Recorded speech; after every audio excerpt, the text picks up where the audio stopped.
ദൈവത്തിൻ്റെ നാമത്തിൻ്റെ നമുക്ക് ഈ പ്രിയ ഭവനത്തിൽ വീണ്ടും കടന്നു വന്ന കൂട്ടായ്മ അനുഭവിപ്പാൻ തന്ന കൃപകൾക്കായി സ്തോത്രം. കഴിഞ്ഞ ആഴ്ച ഇവിടെ നടക്കേണ്ടതായിരുന്നു, നടക്കാൻ പറ്റില്ല. സ്തോത്രം.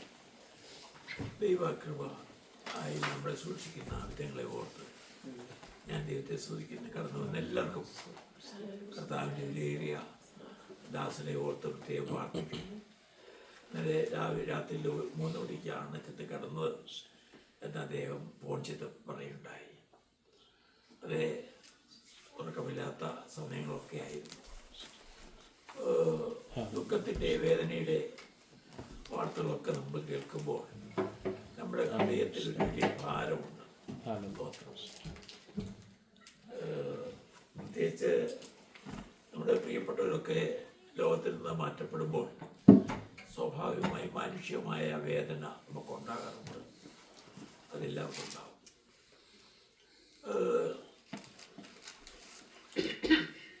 ഞാൻ മനസ്സിലാക്കിയത്തോളും ഈ കാലഘട്ടങ്ങളിൽ ഏറ്റവും കൂടുതൽ അപകടങ്ങളും മരണങ്ങളും ആത്മഹത്യകളും അതുപോലെ തന്നെ കുലപാതകങ്ങളും അതുപോലെ തന്നെ പാപത്തിൻ്റെ അനേക കാര്യങ്ങൾ ദിവസം തോറും നമ്മൾ കേൾക്കുകയാണ്.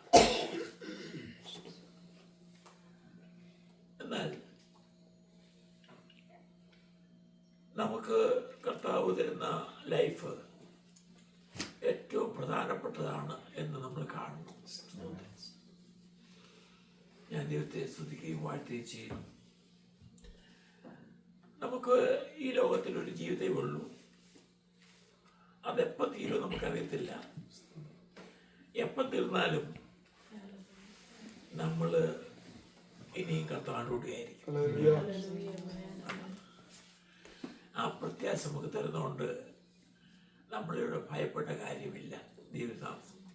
എന്നാൽ നമ്മൾ ഓരോ ദിവസവും ജീവിക്കേണ്ടത് വളരെ കെയർഫുള്ളായിട്ട് ദൈവകൃപയിൽ നമ്മൾ ജീവിക്കണം എന്ന് ദൈവത്തിൻ്റെ ആത്മാവ് നമ്മളെക്കുറിച്ച് ആഗ്രഹിക്കുന്നുണ്ട്. നമ്മൾ പൗലോസ് മരണത്തെ വെല്ലുവിളിക്കുകയാണ്. ഹേ മരണമേ, നിന്റെ ജയമെവിടെ? ഹേ മരണമേ, നിന്റെ വിഷമമെവിടെ? അപ്പം മരണത്തെ യഥാർത്ഥമായി വെല്ലുവിളിക്കുന്നത് ഒരു ദൈവഭക്തനാണ്. മറ്റവർക്കും മരണമെന്നൊക്കെ ഭയങ്കര പേടിയാണ്. ഞങ്ങൾക്ക് ബോംബെയിലെ അടുത്ത ഫ്ലാറ്റിൽ ഉള്ള ഒരു സൗകര്യം അല്ലെങ്കിൽ ഫ്ലാറ്റിലുള്ള പുള്ളിക്കാരി ഞാനിപ്പോൾ ഇരുന്ന് ഈ സമയാന്തരത്തിലൊക്കെ ഉള്ള പാട്ട് പാടും. ചിലപ്പോൾ ഇരുന്ന് അയ്യോ എന്നോട് പറയാച്ചായ ആ പാട്ടൊന്നും ഇപ്പം പാടുന്നത് കേൾക്ക അമ്മണി. അയ്യോ അത് മരിക്കുമ്പോൾ പാടുന്നതല്ലേ. ഞാൻ പാട്ടുകളൊന്നും പാടി നോക്കാം, അതിൻ്റെ അർത്ഥം നോക്ക്. ഈ അങ്ങനെയുള്ള പാട്ടുകളൊക്കെ പാടുന്ന പോലും കേൾക്കുന്ന പ്രയാസം. അപ്പോൾ നമുക്ക് വിശേഷിച്ച് പ്രാർത്ഥനയിൽ നമ്മൾ പ്രിയപ്പെട്ടവരെ വല്ല വഹിക്കണം. സണ്ണിച്ചാനും അവരുടെ കുടുംബമൊക്കെ വളരെ ദുഃഖത്തിലായിരിക്കുന്നു. അവരെ ഓർത്ത് പ്രാർത്ഥിപ്പാൻ നമ്മൾ വളരെ പിന്നെ ആ കാര്യത്തിൽ നമുക്ക് വലിയ കടപ്പാടുണ്ട് എന്ന് ഞാൻ നിങ്ങളോട് ഓർമ്മിക്കട്ടെ. ഞാൻ ബോംബെക്ക് വരുന്നതിന് ഈ കാനഡയ്ക്ക് വരുന്ന മുമ്പ് ആദ്യം അമേരിക്ക വന്ന് അതിന് ചില ആഴ്ച മുമ്പ് നാട്ടിൽ കോട്ടയത്ത് ഒരു സംഭവം ഉണ്ടായി. എൻ്റെ ഒരു ബന്ധപ്പെട്ട ഒരു ഭവനത്തിൽ ഹസ്ബൻഡും വൈഫ് ഇവിടെ കാനഡയിലായിരുന്നു, മോടെ കൂടെയായിരുന്നു. ഫാദറും മദറും പിന്നെ മോനും അവിടെയായിരുന്നു. അതിന് ചെറിയ ജോലിയുണ്ട്. അവർ വൈകിട്ട് ഭക്ഷണമൊക്കെ കഴിച്ച് അവനവൻ്റെ മുറിയിലോട്ട് പോയി കിടന്നു. പപ്പ അവൻ്റെ അടുത്ത മുറിയിൽ കിടന്നു.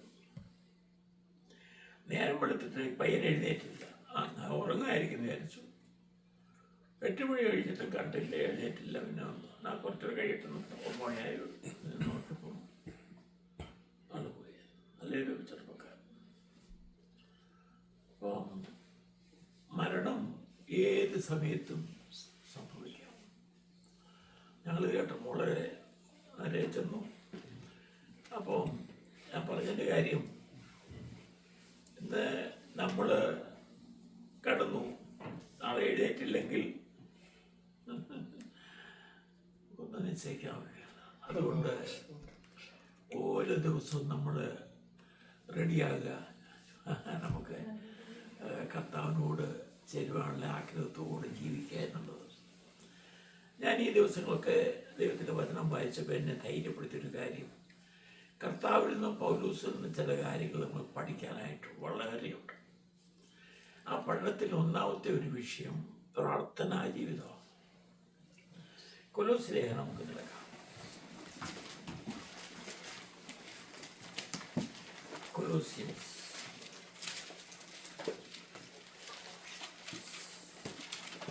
കൊലോസ്യൻസ്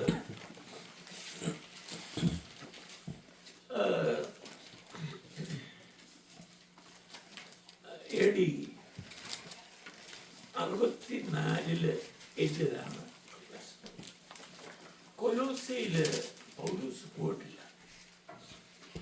എന്നാൽ അവിടെ തൻ്റെ സഹപ്രവർത്തകനായ ഒരാളാണ് അവിടെ ആരംഭിച്ച് തൻ്റെ ശുശ്രൂഷകനായിരിക്കുന്നത്, എപ്പഫ്രാസ്.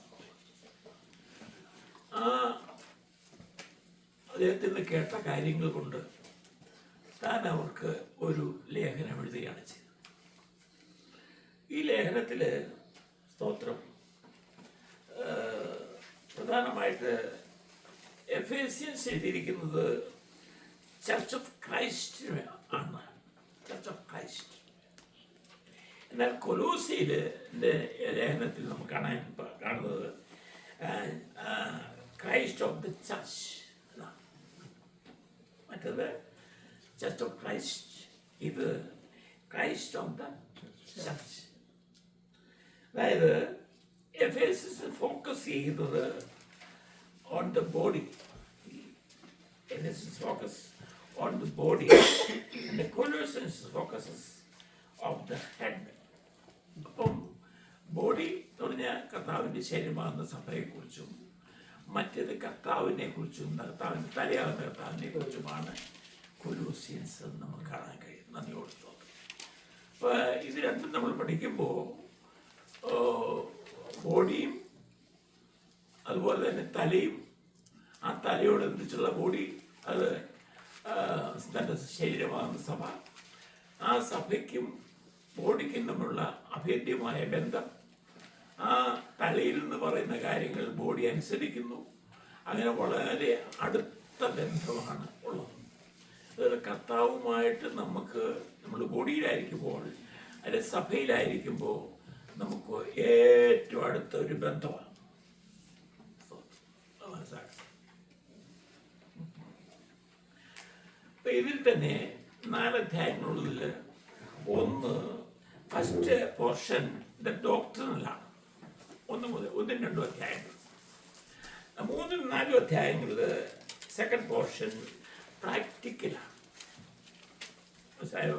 Doctrinal and practical. അപ്പം ഹെഡാകുന്ന യേശു ക്രിസ്തുവിനെ കുറിച്ചുള്ള കാര്യങ്ങൾ സ്തോത്രം വളരെ മർമ്മീയമായ കാര്യങ്ങൾ പൗലോസിന് വ്യക്തമായതുകൊണ്ട് പൗലോസ് എഴുതുന്നതാണ് ഈ ലേഖനം. നന്ദിയോട് സ്തോത്രം. നമുക്കതിൻ്റെ സ്തോത്രം പ്രാർത്ഥനയാണല്ലോ ഇമ്പോർട്ടൻ്റ് കാര്യം. നമുക്കതിൻ്റെ സ്തോത്രം 1-ാം അധ്യായം 3-ാമത്തെ വാക്യം വായിക്കാം. ചൂടുവെള്ളം തന്നെ. സുവിശേഷത്തിന്റെ സത്യവചനത്തിൽ നിങ്ങൾ മുമ്പ് കേട്ടതായി സ്വർഗത്തിൽ നിങ്ങൾക്ക് സംഗ്രഹിച്ചിരിക്കുന്ന പ്രത്യാശ നിമിത്തം ക്രിസ്തുയേശുവിൽ നിങ്ങളുടെ വിശ്വാസത്തെയും സകല വിശുദ്ധന്മാരോടും നിങ്ങൾക്കുള്ള സ്നേഹത്തെയും കുറിച്ച് നിങ്ങൾ കേട്ടിട്ട് നിങ്ങൾക്ക് വേണ്ടി പ്രാർത്ഥിക്കുകയും എപ്പോഴും നമ്മുടെ കർത്താവായ യേശു ക്രിസ്തുവിന്റെ പിതാവായ ദൈവത്തിന് സ്തോത്രം ചെയ്യും. അപ്പം ഈ സുവിശേഷത്തിന്റെ സത്യവചനത്തിൽ നിങ്ങൾ മുമ്പ് കേട്ടതായി സ്വർഗത്തിൽ നിങ്ങൾക്ക് സംഗ്രഹിച്ചിരിക്കുന്ന പ്രത്യാശ നിമിത്തം. ഇപ്പം ഈ സത്യവചനം കേട്ടപ്പോൾ നിങ്ങൾക്ക് ലഭിക്കുന്ന സ്വർഗത്തിൽ നിങ്ങൾക്ക് സംഗ്രഹിച്ചിരിക്കുന്ന പ്രത്യാശ നിമിത്തം ക്രിസ്തുയേശുവിൽ നിങ്ങളുടെ വിശ്വാസത്തെയും സകല വിശുദ്ധന്മാരോടും നിങ്ങൾക്കുള്ള സ്നേഹത്തെയും കുറിച്ച് ഞങ്ങൾ കേട്ടിട്ട് നിങ്ങൾക്ക് വേണ്ടി പ്രാർത്ഥിക്കുകയും എപ്പോഴും നമ്മുടെ കർത്താവായ യേശു ക്രിസ്തുവിന്റെ പിതാവായ ദൈവത്തിന് സ്തോത്രം ചെയ്യും. അപ്പം നിങ്ങളെ കുറിച്ച് ഞങ്ങൾ കേട്ടപ്പോൾ നിങ്ങൾക്ക് ഈ സത്യവചനത്തെ കുറിച്ച് നിങ്ങൾ കേൾക്കുകയും അതുപോലെ തന്നെ നിങ്ങൾക്ക് വേണ്ടി ഞങ്ങൾ പ്രാർത്ഥനയിൽ കർത്താവ് രാത്രി മുഴുവൻ പ്രാർത്ഥിക്കുന്ന നമ്മൾ കാണുന്നു. പിതാവുമായിട്ട് അഭേദ്യമായ ബന്ധം. ഞാൻ പലപ്പോഴും ഓർക്കാറുണ്ട്, ഇത്രയും പ്രാർത്ഥിക്കാൻ എന്നാണ് ഭയങ്കര പ്രാർത്ഥന. എന്താണ് ഈ ഭൗമ്യ കാര്യങ്ങളൊന്നുമല്ല കർത്താവ് പ്രാർത്ഥിച്ച പിതാവുമായിട്ടുള്ള അഭേദ്യമായ ബന്ധമാണ്. മനുഷ്യവർഗത്തിന് വേണ്ടി, മനുഷ്യജീവിതത്തിന് വേണ്ടി അവരോടെ പ്രാർത്ഥിക്കുന്ന പ്രാർത്ഥനയാണ്. നമുക്കറിയാം കർത്താവിൻ്റെ ലോങ് പ്രാർത്ഥനയെ നമുക്ക് രേഖപ്പെടുത്തിയിരിക്കുന്നത് യോഹന്നാന്റെ സുവിശേഷം എടുക്കണ്ട 17 അധ്യായം 17 ജോൺ 17 ആ പ്രാർത്ഥന നിങ്ങളൊന്ന് വായിക്കണം. എന്തെല്ലാം കാര്യങ്ങളാണ് അതിൻ്റെ തടങ്ങിയിരിക്കുന്നത്. ഞാൻ കൂടെ അത് വായിക്കും. സ്വത്രം മാത്രമല്ല നമുക്ക് പ്രാർത്ഥിക്കാൻ ഉത്തേജനം നൽകുകയും ചെയ്യും. ഇവിടെ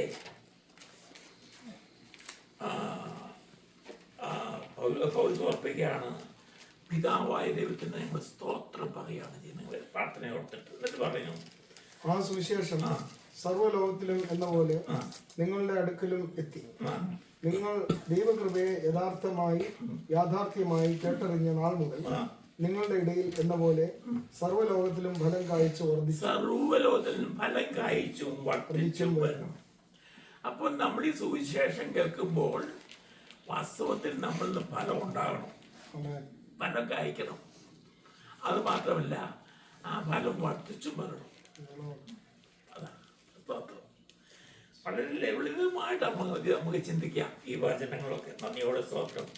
ഇങ്ങനെ നിങ്ങൾ ഞങ്ങളുടെ പ്രിയ സഹഭൃത്യനായ എപ്പഫ്രാസിനോട് പഠിച്ചിട്ടുണ്ട്. എപ്പഫ്രാസാണ് നിങ്ങളെ പഠിപ്പിച്ചത്, ഞങ്ങളുടെ സഹഭൃത്യനാണ്. ഈ എപ്പഫ്രാസിനെ കുറിച്ച് 4 അധ്യായത്തിൽ നമുക്ക് കാണാൻ കഴിയും. എപ്പഫ്രാസ് അതിന്റെ 4:12 വായിച്ച്, നിങ്ങളിൽ ഒരുത്തനായി ക്രിസ്തുയേശുവിന്റെ ദാസനായ എപ്പഫ്രാസ് നിങ്ങളെ വന്ദനം ചെയ്യും. ഇപ്പൊ ഈ വന്ദനം ചെയ്യുന്ന പറഞ്ഞാൽ ഇപ്പോ ഈ എപ്പഫ്രാസ് ചിലപ്പോൾ ജയിലിലായിരിക്കാം. ജയിലില്ല. അതുകൊണ്ടാണ് എപ്പഫ്രാസ് നിങ്ങളെ വന്ദനം ചെയ്യുന്നത് പറയുന്നത്. അപ്പോൾ ഈ ജനത്തെ ഓർത്ത് പ്രത്യേകമായി പ്രാർത്ഥിക്കാൻ എനിക്ക് സർവ്വസഭകളെ കുറിച്ചുള്ള ചിന്താഭാരം എന്ന പൗലോസ് പറഞ്ഞിരിക്കുന്നു. സകല സഭകളെ കുറിച്ചുള്ള ചിന്താഭാരം, ഓരോ വ്യക്തികളെ കുറിച്ചുള്ള ചിന്താഭാരം. നമുക്കതിൻ്റെ എത്ര മാത്രം ഉണ്ടെന്ന് നമുക്കറിയത്തില്ല. നമ്മുടെ സഭയിലുള്ളവരെ പ്രത്യേകമായി എടുത്തെടുത്ത് നമ്മൾ പ്രത്യേകം പ്രാർത്ഥിക്കണം. അതിൻ്റെ കടപ്പാട് നമുക്കുണ്ട്. ഞാൻ ഓസ്ട്രേലിയയിലും അമേരിക്കയിലും നാട്ടിലുള്ള സഭകൾ പോകുന്നുള്ളത് സഭകളെല്ലാം വഹിച്ച് കയറും പ്രാർത്ഥിക്കും. കയറും പറഞ്ഞല്ല, എല്ലാ രാത്രിയിലും പ്രാർത്ഥിക്കും. കാരണം നമുക്കൊരു കടപ്പാടുണ്ട്, അവരാരും അറിയണ്ട. സ്തോത്രം. കാരണം അത് നമുക്കൊരു ഉത്തരവാദിത്വമുണ്ട്. അതുകൊണ്ടാണ് സ്തോത്രം. അതുകൊണ്ട് 9ാമത്തെ വാക്യം, അതുകൊണ്ട് ഞങ്ങൾ അത് കേട്ട നാൾ മുതൽ നിങ്ങൾക്ക് വേണ്ടി ഇടവിടാതെ പ്രാർത്ഥിക്കും. ഇടവിടാതെ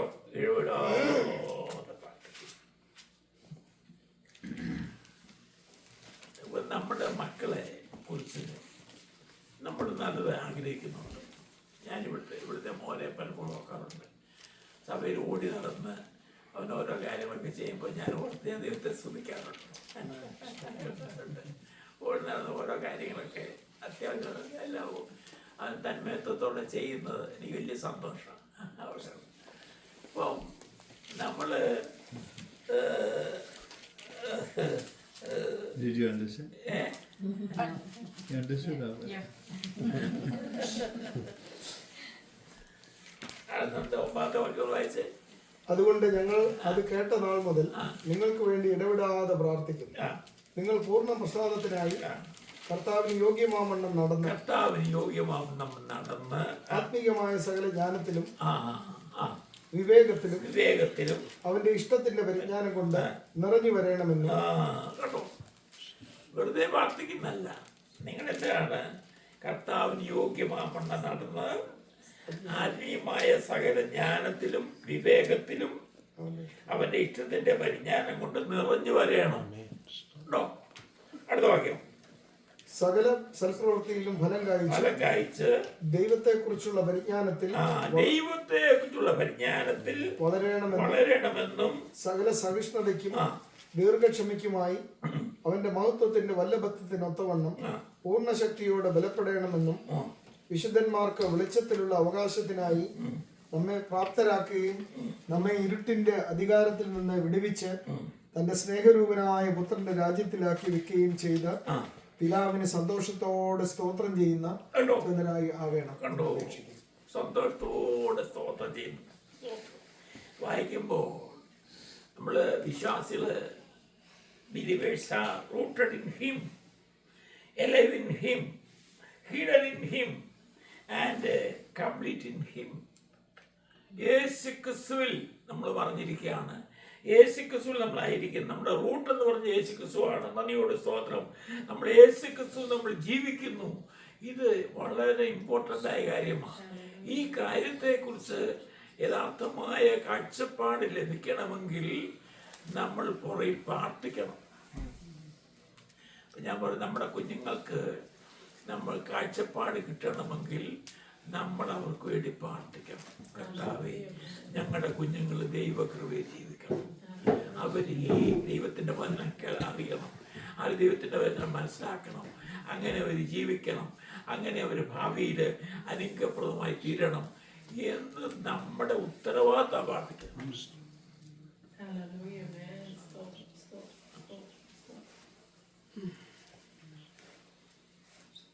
ഇന്നലെ എൻ്റെ ചേട്ടൻ്റെ മോൻ വീട്ടിൽ വന്നായിരുന്നു. ഞാൻ പറഞ്ഞു, ഒരു ഓർത്തഡോക്സില നോക്കണം. ഞാൻ പറഞ്ഞു, പള്ളി പോകണോ? കുറവാണ്. പിള്ളേർക്ക് എങ്ങനെ സന്ദർഭം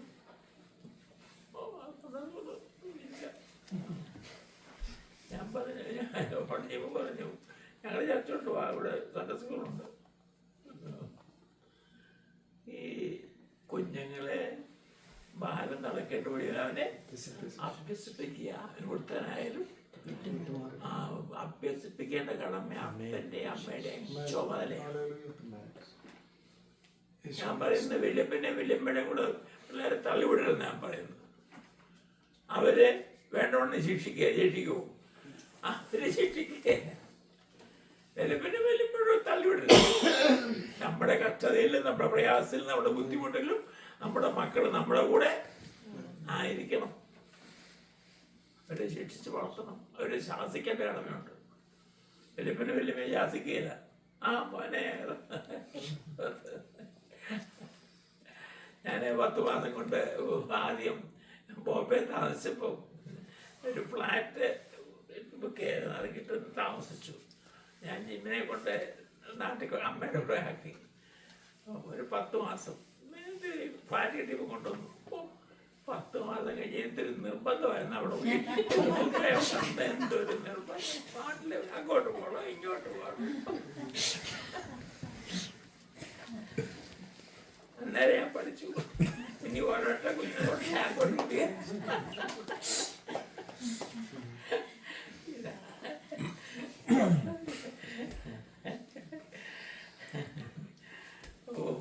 നമുക്ക് വലിയ ഉത്തരവാദിത്വമുണ്ട്. നമ്മുടെ കഷ്ടതയിലും പ്രയാസത്തിലും ബുദ്ധിമുട്ടും ഒക്കെ ആണെങ്കിലും നമ്മുടെ കുഞ്ഞുങ്ങൾ അത് അറിയണം.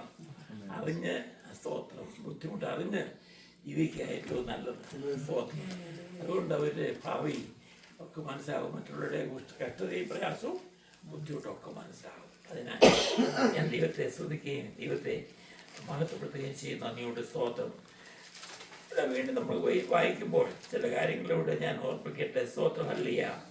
അവന് അതിൻ്റെ മുമ്പ് ഞാൻ ഓർപ്പിച്ചല്ലോ, അതിൻ്റെ 16-ാമത്തെ വാക്യം, പിന്നെ 17-ാമത്തെ വാക്യം വായിച്ചു. അവൻ സർവ്വത്തിനും മുൻപേ ഉള്ളവൻ, അവൻ സകലത്തിനും ആധാരമായിരിക്കുന്നു. അവൻ സഭ എന്ന ശരീരത്തിന്റെ തലയുമാണ്. കണ്ടോ, ഞാൻ മുമ്പേ ഓർപ്പിച്ചല്ലോ, അവൻ സഭ എന്ന ശരീരത്തിന്റെ തലയാണ്. കർത്താവിനെ കുറിച്ചാണ് പറയുന്നത്. സ്തോത്രം. ഹല്ലേലൂയ. വീണ്ടും നമ്മൾ 21-ാമത്തെ വാക്യം വായിക്കാം. മുൻപേ ദുഷ്പ്രവൃത്തികളാൽ മനസ്സുകൊണ്ട് അകന്നവരും ശത്രുക്കളുമായി ആയിരുന്ന നിങ്ങളെ അവന്റെ മുൻപിൽ ദുഷ്പ്രവൃത്തികളാൽ മനസ്സുകൊണ്ടാക്കുന്നവരും ശത്രുക്കളുമായിരുന്ന അവനെ നിങ്ങളെ അവന്റെ മുമ്പിൽ വിശുദ്ധരും നിഷ്കളങ്കരും. ദൈവം ചെയ്യുന്ന വൻ കാര്യങ്ങൾ ദുഷ്പ്രവൃത്തിക്കാരായ നമ്മളെ ഇപ്പം നിഷ്കളങ്കരാക്കി, കളങ്കമില്ലാത്തവരായി കാണാനായിട്ട് എന്തൊരു പ്രോസസ്സിംഗ് ആണ് നടക്കുന്നത്. ഏറ്റവും ഭാവികളായ നമ്മളെ നിഷ്കളങ്കരാക്കി തരിക. ഞാൻ ഓർക്കാറുണ്ട്, ഒരു ശിശുവിനെ പോയി ആയിത്തരണം. അത് ഇതുവരെ ആയിട്ടില്ല. നിങ്ങൾ തിരിഞ്ഞ ശിശുക്കളായി പോയായില്ലെങ്കിൽ സ്വർഗാത്ത് നമ്മുടെ ഈ കുരുട്ടുബുദ്ധി എല്ലാം കളഞ്ഞ ഇതെല്ലാം പഴയതൊക്കെ കളഞ്ഞ ജഡത്തിന്റെ എല്ലാം അതിന് പ്രാർത്ഥിക്കണം. കർത്താവ്, എനിക്ക് നിന്റെ ദിവ്യ സ്വഭാവം തരണം, എനിക്ക് നിന്നോട് അനുരായി തീരണം. നമ്മൾ പാട്ട് പാടാറില്ലേ? വെറുതെ പാട്ട് പാടരുത്. യേശുവെ പോലെയാകുവാൻ, യേശുവിൻ വാക്കു കാക്കുവാൻ, യേശുവെ നോക്കി ജീവിപ്പാൻ ഇവയെ കാക്ഷിക്കുന്നു ഞാൻ.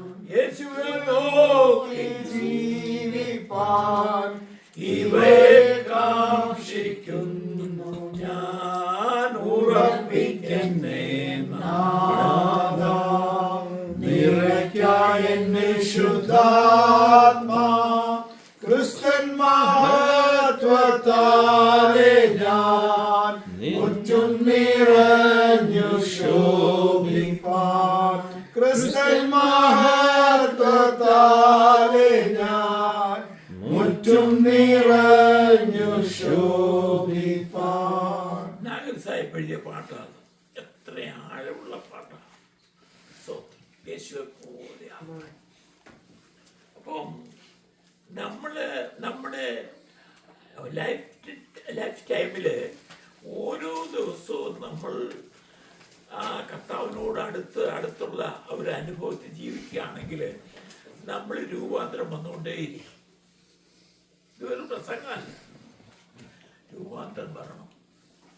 ഇന്ന് ഈ വർഷക്കാല ആരംഭം പോലെ അല്ലായിരിക്കണം നമ്മുടെ ഈ വർഷത്തിന്റെ അവസാനം തരുന്നെങ്കിൽ രൂപാന്തരം നമ്മൾ വരണം. അതിൻ്റെ അർത്ഥം നമ്മൾ നിഷ്കളങ്കരായി, നിർമ്മലരായി, ഒരു ശിശുവിനെ പോലെ ആയിത്തീരുന്ന അവസ്ഥയിലേക്ക് നമ്മൾ ദിവസം തോറും വളരണം. ഇവിടെ അടുത്ത വാക്യത്തില് വിശുദ്ധരും നിഷ്കളങ്കരും കുറ്റമില്ലാത്തവരുമായി നിർത്തേണ്ടതിന് അവൻ ഇപ്പോൾ തന്റെ ജഡശരീരത്തിൽ തന്റെ മരണത്താൽ നിരപ്പിച്ചു. കേട്ടോ, യേശുക്രിസ്തു കാര്യം ചെയ്ത് തന്റെ മരണത്താൽ, തന്റെ ജഡശരീരത്തിന്റെ മരണത്താൽ നമ്മളെ നിരപ്പിച്ചു. എന്നൊരു വാക്യം. സകല സൃഷ്ടികളുടെയും ഇടയിൽ ഘോഷിച്ചും പൗലോസ് എന്ന ഞാൻ ശുശ്രൂഷകനായി തീർന്നു. നിങ്ങൾ കേട്ടുമിരിക്കുന്ന സുവിശേഷത്തിന്റെ പ്രത്യാശയിൽ നിന്ന് നിങ്ങൾ ഇളകാതെ അടിസ്ഥാനപ്പെട്ടവരും സ്ഥിരതയുള്ളവരുമായി വിശ്വാസത്തിൽ നിലനിന്നുകൊണ്ടാൽ അങ്ങനെ അവന്റെ മുമ്പിൽ നിൽക്കും. യേശുക്രിസ്തുവിന്റെ മുമ്പിൽ നിൽക്കേണ്ടവരാണ്. അതുകൊണ്ട് നിങ്ങൾ അടിസ്ഥാനപ്പെട്ടവരായി, കുലുങ്ങാത്തവരായി, ആ സുവിശേഷത്തിന്റെ പ്രത്യാശയില്, ഹല്ലേലൂയ, സ്തോത്രം, ഇളകാതെ അടിസ്ഥാനമുള്ളവരായി നിൽക്കണമെന്നാണ് ഈ കൊലോസ്യ വിശുദ്ധന്മാരെ കർത്താവ് പൗലോസ് ഉദ്ബോധിപ്പിക്കുന്നു. ഉണ്ണിയോട് സ്തോത്രം. മാത്രമല്ല ഇവിടെ ഹല്ലേലൂയ 25-ാമത്തെ വാക്യത്തില് നിങ്ങൾക്ക് വേണ്ടി ദൈവം എനിക്ക് നൽകിയിരിക്കുന്ന ഉദ്യോഗപ്രകാരം ദൈവവചന ഘോഷണം നിവർത്തിക്കേണ്ടതിന് ഞാൻ സഭയുടെ ശുശ്രൂഷകനായിരിക്കുന്നു. അത് പൂർവ്വകാലങ്ങൾക്കും തലമുറകൾക്കും മറഞ്ഞു കിടന്ന മർമ്മമെങ്കിലും ഇപ്പോൾ അവന്റെ വിശുദ്ധന്മാർക്ക് അത് വെളിപ്പെടുത്തി പൂർവ്വകാലങ്ങൾക്കും തലമുറകൾക്കും എന്ന് പറഞ്ഞാൽ പഴയ നിയമകാലത്ത് ഈ മർമ്മം വെളിവായില്ല വേണ്ടവണ്ണം. സ്തോത്രം. എന്നാണ് വായി. എന്നാല് അവരോട് ജാതികളുടെ ഇടയിൽ ഈ മർമ്മത്തിന്റെ മഹിമാധനം അവരോട് ജാതികളുടെ ഇടയിൽ ഈ മർമ്മത്തിന്റെ മഹിമാധനം എന്തെന്ന് അറിയിപ്പാൻ ദൈവത്തിന് ഇഷ്ടമായി. അയ്യോ, ഈ വലിയ മഹിമാധനം എന്താണ്? ഈ മർമ്മത്തിന്റെ മഹിമാധനം എന്തെന്ന് അറിയിപ്പാൻ ദൈവത്തിന് ഇഷ്ടമായി. അതെന്താണ് ആ മർമ്മം? ആ മർമ്മം മഹത്വത്തിന്റെ പ്രത്യാശ ക്രിസ്തു നിങ്ങളുടെ സർവ്വം സൃഷ്ടിച്ച ദൈവം നിങ്ങളിൽ ഇരിക്കുന്നുള്ള മർമ്മം ആർക്കും അറിയത്തില്ല, ഇപ്പോഴും അറിയത്തില്ല. ഇത് വലിയൊരു മർമ്മമാണ്. എന്നിൽ യേശു ക്രിസ്തു ജീവിക്കുന്നു. അതിനാണ് വാസ്തവത്തിൽ ദൈവത്തിന്റെ ആത്മാവിനെ നമുക്ക് തന്നത്. പഴയമെന്ന കാലത്ത് നമുക്കറിയാം, ആത്മാവിനാൽ നയിച്ചവർ യോഹന്നാൻ സ്നാപകൻ പോലും പരിശുദ്ധാത്മാവിനെ നിറഞ്ഞു. ഇത് പുറമേയുള്ള ഒരു നിറവാൻ. എന്നാൽ പെന്തക്കോസ്ത് നാളിൽ പരിശുദ്ധാത്മാവ് അവരുടെ മധ്യയിറങ്ങുമ്പോൾ അവരുടെ ഉള്ളിൽ പരിശുദ്ധാത്മാവ് വന്നു. അതാണ് എൻ്റെ വ്യത്യാസം. അപ്പം ഇന്ന് നമുക്ക് ഉള്ളിൽ പരിശുദ്ധാത്മാവ് ഉള്ളതുകൊണ്ട് ആ പരിശുദ്ധാത്മാവ് നമ്മളെ എപ്പോഴും നയിക്കുന്നത് ക്രിസ്തുവിലേക്കാണ് നയിക്കുന്നത്, ക്രിസ്തുവിന്റെ ദിവ്യ സ്വഭാവത്തിലേക്കാണ്. അപ്പൊ ക്രിസ്തുവിനെ പരിശുദ്ധാത്മാവാണ് നമുക്ക് കാണിച്ചു തരുന്നത്. സ്തോത്രം. അപ്പൊ ആ ക്രിസ്തുവിന്റെ സ്വഭാവത്തോട് അനുകൂലമാകുവാൻ തക്കവണ്ണം നമ്മളെ പരിശുദ്ധാത്മാവ് ഉള്ളിൽ നിന്ന്, സ്തോത്രം, അതുകൊണ്ടാണ് ഉള്ളിൽ നിന്നാണിത്. മറ്റേത് പുറമേ നമുക്ക് കാണാവുന്ന കാര്യമായിരുന്നു. പക്ഷേ ഓരോരുത്തരെ ഉള്ളിൽ തന്നിരിക്കുകയാണ്. അത് ദൈവത്തിന്റെ പരിശുദ്ധാത്മാവിന്റെ വലിയ പ്രവർത്തനം നമ്മുടെ ഉള്ളിലാണ് നടക്കുന്നത്. അതുകൊണ്ട് നമ്മളെ, സ്തോത്രം, ഇതായിരുന്നു ഒരു പ്രത്യേക ഉദ്ദേശം വേണ്ട. നമുക്ക് അന്നേരം അറിയാം, അല്ലേ?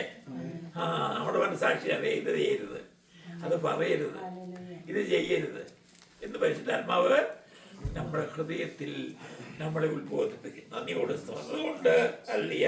അടുത്ത വാക്യത്തില് അവനെ ഞങ്ങൾ അറിയിക്കുന്നതിൽ ഏതു മനുഷ്യനെയും ക്രിസ്തുയേശുവില് തികഞ്ഞവനായി നിർത്തണം. പൗലോസിന്റെ ലക്ഷ്യത ഓരോ വ്യക്തിയെയും പെർഫെക്റ്റ് ആയിട്ട് കർത്താവിൽ നിർത്തണം. എന്താണ് വാക്യം? ഏത് മനുഷ്യനെയും പ്രബോധിപ്പിക്കുകയും ഏത് മനുഷ്യനോടും സകല ജ്ഞാനത്തോടും കൂടെ ഉപദേശിക്കുകയും. അതുകൊണ്ടാണ് നിങ്ങൾ പ്രബോധിപ്പിക്കണമെന്ന് ഞാൻ പറയുന്നു.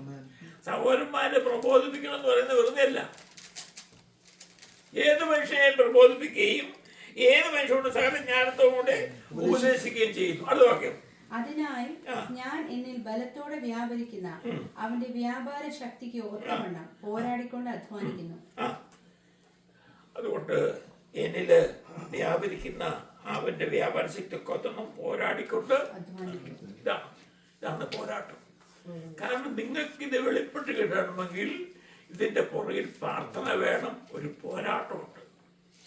പിശാചി ഈ കാര്യങ്ങളെ കുറിച്ച് വ്യക്തമായിരിക്കാനായിട്ട് പിശാച് വളരെ തന്ത്രം കൊണ്ടിരിക്കും. അവർ ഭൗമിക കാര്യങ്ങളൊക്കെ കൊണ്ടിരുന്നത്, ലൗകിക കാര്യങ്ങളും ജടീയ കാര്യങ്ങളും ഒക്കെ കൊണ്ടുവന്ന് നമ്മളെ ഡൈവേർട്ട് ചെയ്യാൻ നോക്കും. എന്നാൽ ഞങ്ങൾ നേരായ പാതയിലൂടെ പോണമെങ്കിൽ അല്ലിയ അതിനാ ഞാൻ എന്നിൽ ബലത്തോടെ വ്യാപരിക്കുന്ന അവന്റെ വ്യാപാര ശക്തിക്ക് ഒത്തവണ്ണം പോരാടിക്കൊണ്ട് അധ്വാനിക്കുന്നു. ഒരു ദേവദാസന്റെ അധ്വാനം എന്താണ്? നമുക്ക് വേണ്ടി ഈ ദേവദാസന്മാര് രാവും പകലും പ്രാർത്ഥിക്കുന്നത് നമ്മൾ അറിയുന്നില്ല.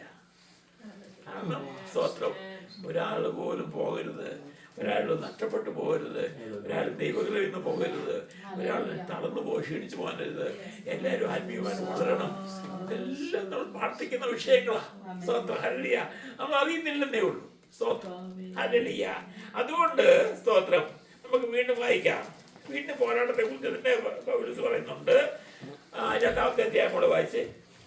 നിങ്ങൾക്കും ജഡത്തിൽ എന്റെ മുഖം കണ്ടിട്ടില്ലാത്ത ജഡത്തിൽ മുഖം കണ്ടിട്ടില്ല, ഇവരാരും ജഡത്തിൽ മുഖം കണ്ടിട്ടില്ല പൗലോസിന്റെ. കാരണം പൗലോസ് അവിടെ പോയില്ല. അടുത്ത വാക്യം. അവർ ക്രിസ്തു എന്ന ദൈവമർമ്മത്തിന്റെ പരിജ്ഞാനവും ആ. വിവേകപൂർണ്ണ ക്രിസ്തു എന്ന ദൈവമർമ്മത്തിന്റെ പരിജ്ഞാനവും വിവേകപൂർണതയുടെ ആ. സമ്പത്തും പ്രാപിപ്പാൻ തക്കവണ്ണം യേശു ക്രിസ്തു എന്ന് പറയുന്ന ഒരു മർമ്മമാ, മിസ്റ്ററിയാ. അതെല്ലാവർക്കും വെളിപ്പെട്ട് കിട്ടുകയില്ല. അതുകൊണ്ടാണ് അനേകം കർത്താവ് വിശ്വസിക്കാത്തത്. ഇതൊരു മിസ്റ്ററിയാ, ദൈവം വെച്ചിരിക്കുന്ന കാര്യമാണ്. ക്രിസ്തു എന്ന ദൈവമർമ്മത്തിന്റെ പരിജ്ഞാനവും വിവേകപൂർണതയുടെ സമ്പത്തും പ്രാപിപ്പാൻ തക്കവണ്ണം സ്നേഹത്തിൽ ഏകീഭവിച്ചിട്ട് ഹൃദയങ്ങൾക്ക് ആശ്വാസം ലഭിക്കണമെന്ന് വെച്ച് ഞാൻ എത്ര വലിയ പോരാട്ടം കണ്ടോ, കഴിക്കുന്നുവെന്ന് വീണ്ടും പറയാണ്, ഞാൻ എത്ര വലിയ പോരാട്ടം കഴിക്കുന്നു നിങ്ങൾ അറിയാൻ ഇച്ഛിക്കുന്നു. നമ്മൾ എന്നാ വിചാരിക്കും, എന്നാ പോരാട്ടം നമ്മൾ വിചാരിക്കുന്നത് അയൽക്കാരുമായിട്ടുള്ള പോരാട്ടം, അതൊന്നും അല്ല. സ്തോത്രം. പിശാച് നിങ്ങളെ ആ ദൈവകൃപയിൽ നിന്ന് മാറ്റാതിരിക്കത്തക്കവണ്ണം നിങ്ങൾ നേർപാതയിലൂടെ പോവാൻ ഈ ക്രിസ്തു എന്ന ദൈവമർമ്മം മനസ്സിലാക്കി ജീവിപ്പാൻ തക്കവണ്ണം വലിയ പോരാട്ടമാണ് പൗലോസ് കഴിക്കുന്നത് പ്രാർത്ഥനാ ജീവിതത്തിൽ. അതാണ്. അടുത്ത വാക്യോട് വായിച്ച് നമുക്ക് അത് തുടങ്ങാം. അവിടെ നിൽക്കാം. അവനിൽ യേശുക്രിസ്തു ജ്ഞാനത്തിന്റെയും പരിജ്ഞാനത്തിന്റെയും നിക്ഷേപങ്ങളൊക്കെയും ഗുപ്തമായിട്ട്, ഗുപ്തം എന്ന് പറഞ്ഞാൽ എന്താ, ഹിഡൻ അല്ലേ, ഹിഡനല്ലേ, ഹിഡനായിട്ടിരിക്കുകയാണ്. അത് എല്ലാവർക്കും അറിയത്തില്ല. ഈ ഹിഡൻ ട്രഷറ് മനസ്സിലാക്കാനായിട്ട് ആ പൗലോസ് വളരെയധികം പ്രാർത്ഥിച്ചു. ഒന്നുകൂടെ വാക്യം വായിക്കാം.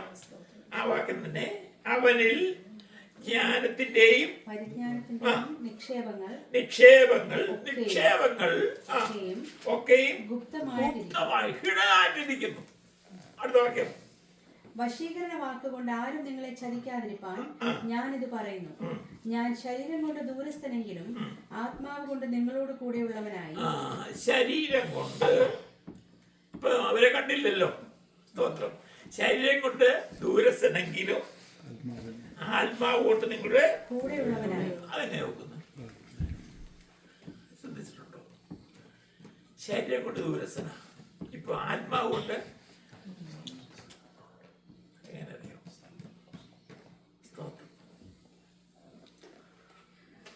ഇതാണ് ആത്മാവിന്റെ വലിയൊരു മർമ്മം. സ്തോത്രം. നമുക്കൊരു ഭാഗം നോക്കാം. സ്തോത്രം.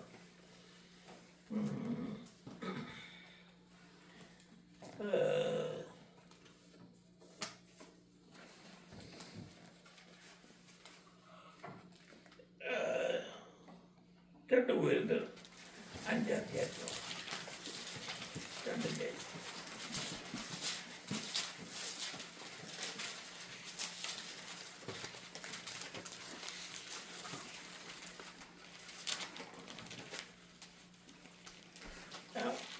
ഒന്ന് വരുന്ന 5-ാം അധ്യായത്തിന്റെ 3-ാമത്തെ വാക്യം. 1 Corinthians. For I indeed am as absent in body but present in spirit, have already judged, as though I were present, him who has so done this deed. ഞാനോ ശരീരം കൊണ്ട് ദൂരസ്ഥനെങ്കിലും ആത്മാവ് കൊണ്ട് കൂടെയുള്ളവനായിട്ട് നിങ്ങളുടെ മധ്യേ ഇരിക്കുന്നവനായി തന്നെ. കേട്ടോ, ആത്മാവിൽ സ്ഥലം ശരീരം കൊണ്ട് അകലമാണ്, പക്ഷെ ആത്മാവിലൂടെ കൂടെ. ഇതാണ് ആത്മാവിൻ്റെ ഒരു വലിയ. അത് അപ്പോസ്തലന് ഇത് പറഞ്ഞപ്പോൾ ഇത് വായിക്കുമ്പോഴാണ് എനിക്ക് മനസ്സിലാകുന്നത്, ആത്മാവിന് അങ്ങനെ സഞ്ചരിക്കാൻ കഴിയും എന്ന് പറഞ്ഞാൽ ദൈവീയ കൃപയിൽ ജീവിക്കുന്ന ഒരു വ്യക്തിയുടെ ആത്മാവ് മറ്റ് ഈ കാര്യങ്ങളിൽ അറിയുവാനായിട്ട് ഇടയായിത്തീരും.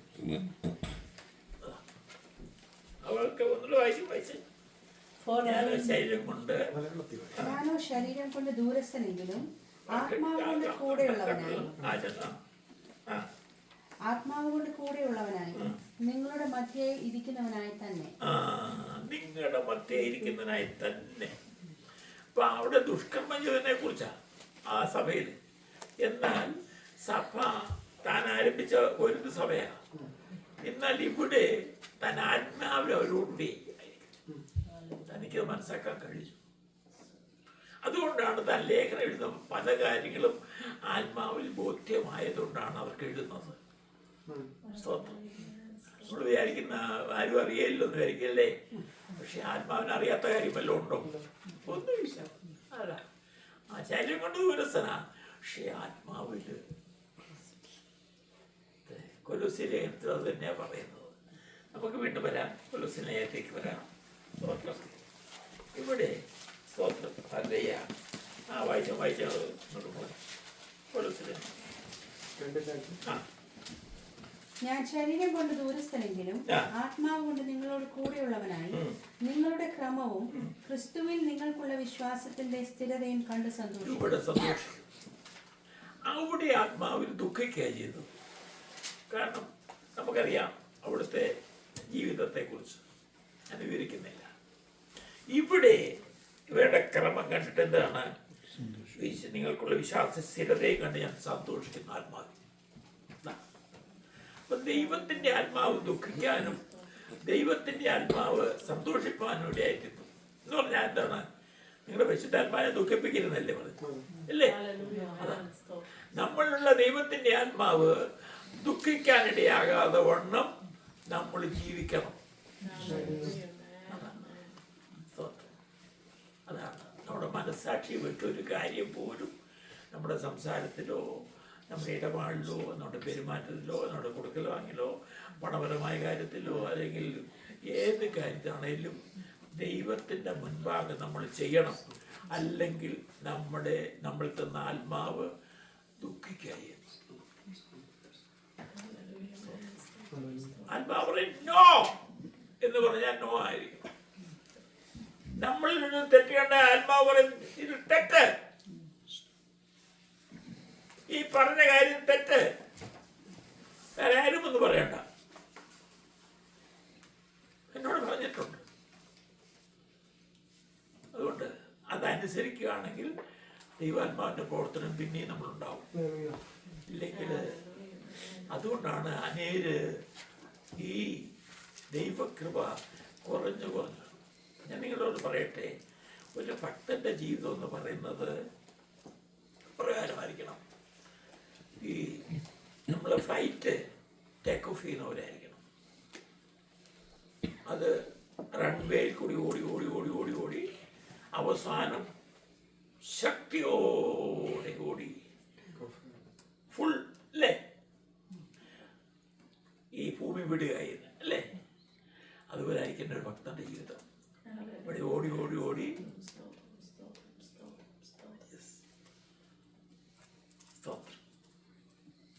അവസാന സമയം കൂടുതൽ ബ്രൈറ്റ് ആവണം.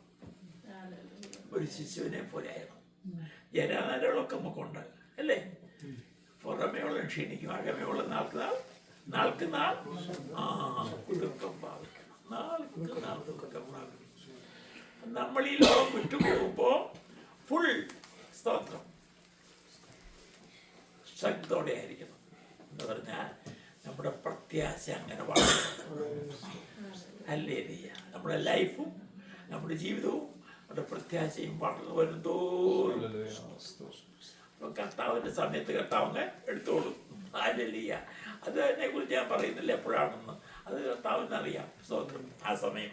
എന്നാൽ നമ്മൾ ഓരോ ദിവസവും ഒരുക്കമുള്ളവരായിരിക്കുക. ഇതാണ് ഞാൻ. അതുകൊണ്ട് സ്തോത്രം അല്ലല്ല വീണ്ടും നമുക്ക് സ്തോത്രം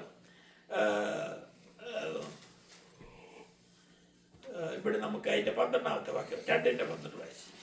സ്നാനത്തിൽ നിങ്ങൾ അവനോടുകൂടെ അടക്കപ്പെടുകയും അവനെ മനുഷ്യരുടെ ഇടയിൽ നിന്ന് ഉയർത്തെഴുന്നേൽപ്പിച്ച ദൈവത്തിന്റെ വ്യാപാര ശക്തിയിലുള്ള വിശ്വാസത്താൽ അവനോടുകൂടെ നിങ്ങളും ഉയർത്തെഴുന്നേൽക്കുകയും ചെയ്തു. ഇതാണ് നമ്മള് സ്നാനത്തിലൂടെ നമ്മള് സ്തോത്രം നമ്മളോടുകൂടി അടക്കപ്പെട്ടു, അല്ലെങ്കിൽ നമ്മൾ മരിച്ചു അടക്കപ്പെട്ടു ഉയർത്തിരിക്കുകയാണ്. ആ വിശ്വാസത്തോട് നിങ്ങൾ ഉയർത്തെഴുന്നേൽക്കുകയും ചെയ്തു. നമ്മൾ ഉയർത്തെഴുന്നേറ്റിരിക്കുന്നതായിട്ടാണ് ദൈവത്തിന്റെ വചനം. നമ്മൾ പാപത്തോടെ പെട്ടവരായിരുന്നു, അതിക്രമങ്ങളിലും പാപങ്ങളിലും പെട്ടവരായിരുന്നു. നമ്മളവിടുന്ന് വിടുവിച്ചു, നമ്മളെ അവനോട് മരിച്ചു, അവനോട് അടക്കപ്പെട്ടു, അവനോട് ഉയർത്തെഴുന്നേറ്റു. ഈ ഉയർപ്പിന്റെ ശക്തി സ്തോത്രം ഹല്ലേലൂയ.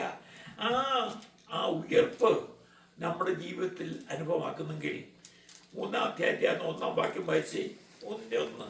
ആകയാൽ നിങ്ങൾ ക്രിസ്തുവിനോടുകൂടെ ഉയർത്തെഴുന്നേറ്റിരിക്കുന്നുവെങ്കിൽ ആകയാൽ നിങ്ങൾ ക്രിസ്തുവിനോട് ഉയർത്തെഴുന്നേറ്റിരിക്കുന്നു എങ്കിൽ ക്രിസ്തു ദൈവത്തിന്റെ വലത്തുഭാഗത്ത് ക്രിസ്തു ദൈവത്തിന്റെ വലത്തുഭാഗത്ത് ഇരിക്കുന്നതുമായ ഉയരത്തിലുള്ളത് തന്നെ അന്വേഷിച്ചു. കേട്ടോ. വീണ്ടും പറയാം, നിങ്ങൾ ഉയർത്തിരിക്കുന്നു എങ്കിൽ ക്രിസ്തു ദൈവത്തിന്റെ വലത്തുഭാഗത്തിരിക്കുന്നതുമായ ഉയരത്തിലുള്ളത് തന്നെ. അടുത്ത കാര്യം വായിച്ചേ. ഭൂമിയിലുള്ളതല്ല, ഉയരത്തിലുള്ളത് തന്നെ ചിന്തിപ്പീൻ. നമ്മൾ എപ്പോഴും ഇരിക്കുന്ന ഭൂമിയിലുള്ള കാര്യങ്ങളാണ്. ഭൂമിയിലുള്ള കാര്യങ്ങൾ എപ്പോഴും വേണ്ടെന്നല്ല ഞാൻ പറയുന്നത്, ഭൂമിയിലുള്ള കാര്യങ്ങൾ വേണ്ടെന്നല്ല പറയുന്നത്. എന്നാൽ ഭൂമിയിലുള്ളതല്ല, ഉയരത്തിലുള്ളതിനെ അന്വേഷിക്കണം. കേട്ടോ, ഇത് അന്വേഷിക്കണം. അന്വേഷിപ്പിന്നാൽ കണ്ടെത്തും, മുട്ടുവീൻ തുറക്കപ്പെടും. ഇതാണ് അന്വേഷിക്കണം. കൂടുതൽ അന്വേഷിക്കുമ്പോൾ നമുക്ക് ഉയരത്തിലുള്ള കാര്യങ്ങളെ പരിശുദ്ധാത്മാവ് ബോധ്യമാക്കി തരും. അതാ അതിന് നമ്മുടെ പ്രാർത്ഥനാ ജീവിതവും വചനധ്യാനവും നമ്മുടെ ലൈഫും ഇമ്പോർട്ടൻ്റ് ആണ്. ഞാൻ ഞങ്ങൾ ഓർപ്പിക്കുന്നു. ഒരുപാട് കാര്യങ്ങൾ പൗലോസ് എന്ന് മനസ്സാക്കിയിട്ടുണ്ട്. കർത്താവേ, ആ ദേവദാസൻ എവിടെ, ഞാൻ എവിടെ, എത്രയോ മൈലകരെയാണ് ഞാൻ നിൽക്കുന്നത്. അത്രമാത്രം സ്തോത്രം, ദൈവത്തിന്റെ നാമത്തിന് മാത്രം. ഹല്ലേലൂയ. അതുകൊണ്ട് സ്തോത്രം.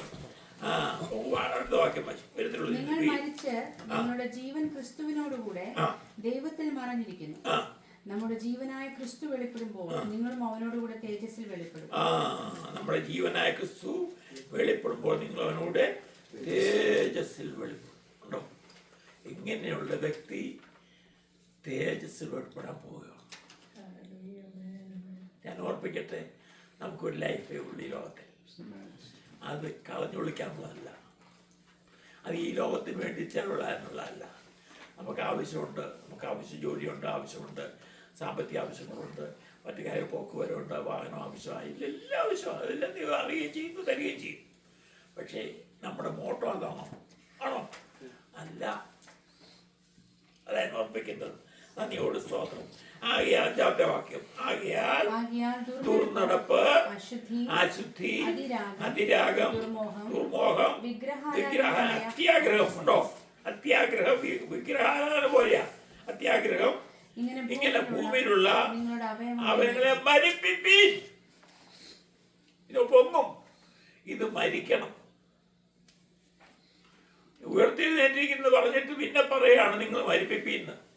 അപ്പൊ ഇത് പൊങ്ങാൻ സാധ്യത ഉണ്ട്, ജഡത്തിലല്ലേ. അതുകൊണ്ടാണ് നിങ്ങളെ ഉയർത്തിന്ന് ഏൽപ്പിച്ചു, നിങ്ങളെ തൊട്ടിരിക്കുന്ന ഒക്കെ വചനമുണ്ട്. പക്ഷേ ഈ ജഡത്തിൽ നമ്മൾ ജീവിക്കുമ്പോൾ ഇത് പൊങ്ങാൻ സാധ്യതയുണ്ട്. സ്തോത്രം. ഇത് സഭായോഗത്തിൽ എല്ലാം ഒന്നും പറയാൻ നോക്കുകയില്ല. നമുക്ക് ദൈവത്തിന്റെ സെൽഫ് മീറ്റിങ്ങിനെ പറയാൻ നോക്കുകയുള്ളൂ. ടൈം അവിടെ ഇല്ല. സ്തോത്രം. അതുകൊണ്ട് നിങ്ങള് സ്തോത്രം, ഇത് ഭൂമിയിലുള്ള നിങ്ങളുടെ അവയവങ്ങളെ മരിപ്പിപ്പീൻ. അടുത്ത വാക്യം, ഈ നിമിത്തം ദൈവകോപം അനുസരണം കെട്ടവരുടെ മേൽ വരുന്നു. അടുത്ത 9-ാമത്തെ വാക്യം വായിച്ചു. അന്യോന്യം ഭോഷ്ക് പറയരുത്. ഭോഷ്ക് പറയരുത്, കള്ളത്തരം പറയരുത്. അടുത്ത വാക്യം, നിങ്ങൾ പഴയ മനുഷ്യനെ അവന്റെ പ്രവൃത്തികളോടുകൂടെ ഉരിഞ്ഞു കളഞ്ഞു, തന്നെ സൃഷ്ടിച്ചവന്റെ പ്രതിമ പ്രകാരം പരിജ്ഞാനത്തിനായി പുതുക്കം പ്രാപിക്കുന്ന പുതിയ മനുഷ്യനെ ധരിക്കുന്നു. ഞാൻ ആദ്യം നിങ്ങളോട് ഒപ്പിച്ചല്ലോ 2 അധ്യായങ്ങള് പിന്നെ ഡോക്ടറിനായിട്ടുള്ളത്, അടുത്ത 2 അധ്യായങ്ങള് പ്രാക്ടിക്കൽ ലൈഫിലേക്ക്. അപ്പൊ ഈ പ്രാക്ടിക്കൽ ലൈഫിൽ വേണ്ട കാര്യങ്ങളാണ് രണ്ടാമത് പറയുന്നത്. മറ്റേ ഡോക്ടറുടെ കാര്യമാണ്. സ്തോത്രം. വലിയ നമുക്കെല്ലാം പറയാനായിട്ട് നേരമില്ല. സ്തോത്രം. ഇവിടെ നമുക്ക് സ്തോത്രം അല്ലിയ പഴയ മനുഷ്യനെ അതില് 11-ാമത്തെ വാക്യം, അതില് അത് യവനനും യഹൂദനും എന്നില്ല, പരിച്ഛേദനും എന്നില്ല, ബർബരൻ, ശകൻ, ദാസൻ, സ്വതന്ത്രൻ എന്നുമില്ല, ക്രിസ്തു അത്ര എല്ലാവരോടും എല്ലാമാകുന്നു. വീണ്ടും 16-ാമത്തെ വാക്യം വായിക്കാം. സങ്കീർത്തനങ്ങളാലും സ്തുതികളാലും ആത്മീയഗീതങ്ങളാലും തമ്മിൽ പഠിപ്പിച്ചു. കണ്ടോ, നമ്മൾ സങ്കീർത്തനവും സ്തുതികളും ആത്മീയതകളും ഒക്കെ നമ്മൾ ചെയ്യുന്നുണ്ട്. എന്നാൽ ഇതൊക്കെ നമുക്ക് തരുന്നത് തമ്മിൽ പഠിപ്പിക്കാനും കൂടിയാണ്. സങ്കീർത്തനം വായിച്ചിട്ട് കർത്താവിൻ്റെ ദാസൻ ചിലപ്പോൾ ഒരു പ്രബോധിപ്പിക്കും, ചിലപ്പോൾ അവൻ ടൈം കിട്ടുകയില്ല.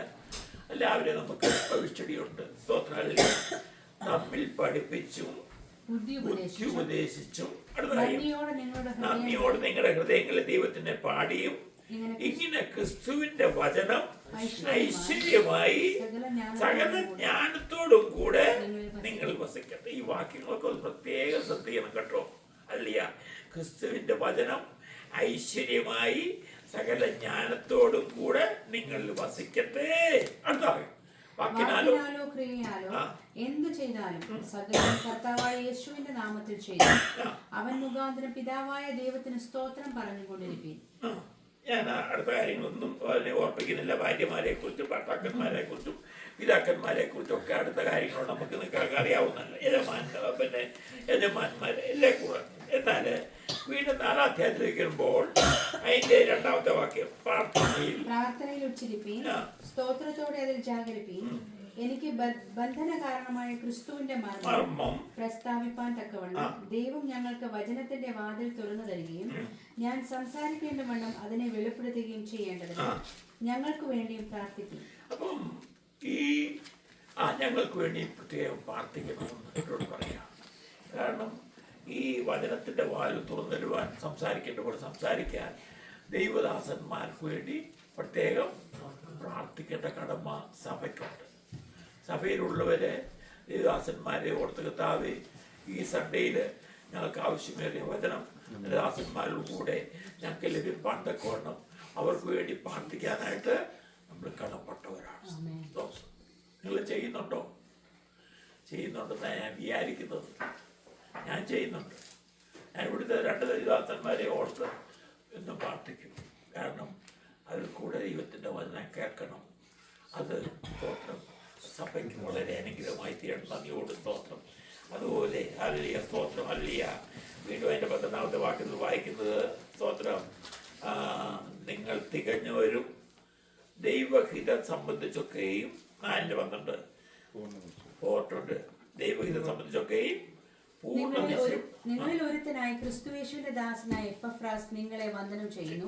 നിങ്ങൾ തികഞ്ഞവരും ദൈവഹിതം സംബന്ധിച്ചൊക്കെയും പൂർണ്ണനിശ്ചയമുള്ളവരായി നിൽക്കേണ്ടതിന് അവൻ പ്രാർത്ഥനയിൽ നിങ്ങൾക്ക് വേണ്ടി എപ്പോഴും പോരാടുന്നു. കേട്ടോ, ഈ എപ്പഫ്രാസ് ഇപ്പൊ ജയിലിലായിരിക്കാം. അതുകൊണ്ടാണല്ലോ അല്ലയ പിന്നെ അവനെ നിങ്ങളെ കുറിച്ച് അവന് വളരെ ഭാരമുള്ള കാര്യം പൗലോസ് ഓർപ്പിക്കുന്നത്. സ്തോത്രമല്ല, നിങ്ങൾ തികഞ്ഞവരും ദൈവഹിതം സംബന്ധിച്ചൊക്കെയും പൂർണ്ണ നിശ്ചയമുള്ളവരായി നിൽക്കേണ്ടതിന് അവൻ പ്രാർത്ഥനയിൽ നിങ്ങൾക്ക് വേണ്ടി എപ്പോഴും പോരാടുന്നു. മാത്രമല്ല നിങ്ങൾക്കും ലവുദിക്കർക്കും വേണ്ടി അവൻ വളരെ പ്രയാസപ്പെടുന്നു എന്നുള്ളതിന് ഞാൻ സാക്ഷി. കാരണം അവൻ ചെയ്യുന്ന കാര്യം ഞാൻ കാണുന്നുണ്ട്. അതുകൊണ്ട് ഞാൻ സാക്ഷിയാണ്. എത്ര ശ്രേഷ്ഠമൊരു കാര്യമാണ് എപ്പഫ്രാസ്. തൻ്റെ ജനത്തിന് വേണ്ടി, എൻ്റെ ചെറിയ സഭയായിരിക്കാം ഇന്നത്തെ, ആ സഭയ്ക്ക് വേണ്ടി, ഓരോരുത്തർക്ക് വേണ്ടി മാത്രമല്ല ഈ ലേഖനം പൗലോസ് എഴുതുമ്പോൾ ഇത് സ്തോത്രം കൊലോസ്യർക്ക് മാത്രമല്ല, സ്തോത്രം ഇവിടെ കാണുന്നത് സ്തോത്രം ലവോദിക്കർക്ക് വേണ്ടിയും ഹീരപ്പോലിക്കാർക്ക് വേണ്ടിയും കൂടിയാണ് അവിടെ കൊടുക്കണമെന്നാണ് പറയുന്നത്. സ്തോത്രം അവരും ഈ ലേഖനം വായിക്കണം. അപ്പം അവിടെയുള്ള ചെറിയ ചെറിയ സഭകളായിരിക്കും അവർ. സ്തോത്രം ആ സഭയിലുള്ളവര് ദൈവഹിതം സംബന്ധിച്ചൊക്കെ ഈ പൂർണ്ണ നിശ്ചയമുള്ളവരായി കർത്താവിന് വേണ്ടി നിൽക്കുവാൻ തക്കവണ്ണം പ്രാർത്ഥനയിൽ ഒരു പോരാടുകയാണ് ചെയ്തത്. ദൈവത്തിൻ്റെ നാമത്തിൽ ഞാൻ ഓർപ്പിച്ചല്ലോ, നമുക്ക് പ്രാർത്ഥനയിൽ പോരാടേണ്ട ആവശ്യമുണ്ട്. കാരണം ദൈവഹിതം സംബന്ധിച്ചൊക്കെ ഈ പൂർണ്ണ നിശ്ചയമുള്ളവരായി നിൽക്കേണ്ടത് നമുക്ക് ഓരോ വ്യക്തികളും ദൈവകൃപയിൽ ജീവിക്കണം. ഞാൻ നിങ്ങളോട് പറയട്ടെ, ഒരാള് പിന്മാറി പോയി നിൽക്കുമ്പോൾ നമുക്കൊരു ദുഃഖം തോന്നും, അല്ലേ? അവൻ ആത്മീയമായിട്ട് പുരോഗതി പ്രാപിച്ചെന്ന് കേൾക്കുമ്പോൾ നമുക്ക് ഒരു സന്തോഷം. എന്താ അവൻ അങ്ങനെ കാണുവാൻ എനിക്കിടയായിട്ടിരുന്നല്ലോ സന്തോഷത്തോടെ. ഞാൻ എൻ്റെ ലൈഫ് ടൈമിൽ പലരെയും ഓർക്കാറുണ്ട്. അനേകർ മന്ദീഭവിച്ചു പോയി, ചിലത് ബ്രൈറ്റായിട്ട് വളരെ ചുരുക്കം പേരാണ്. സ്തോത്രം. കാരണം ഈ ലോകത്തിൻ്റെ കാര്യങ്ങൾ അവർ കെട്ടുപണി ചെയ്ത് അല്ലെങ്കിൽ ബന്ധനത്തിൽ കിടന്നുകൊണ്ട് ഈ ലോകത്തിലെ കാര്യങ്ങളെക്കുറിച്ചുള്ള തത്രപ്പാടിലായിരിക്കുമ്പോൾ അവർക്ക് മുൻപോട്ടുള്ള കാര്യങ്ങളെക്കുറിച്ചുള്ള ആ ദർശനം നഷ്ടപ്പെടും. പരിശുദ്ധാത്മാവിനെ പ്രവർത്തിക്കുകയില്ല. ചില ഒരു ടൈം നമുക്ക് തരും.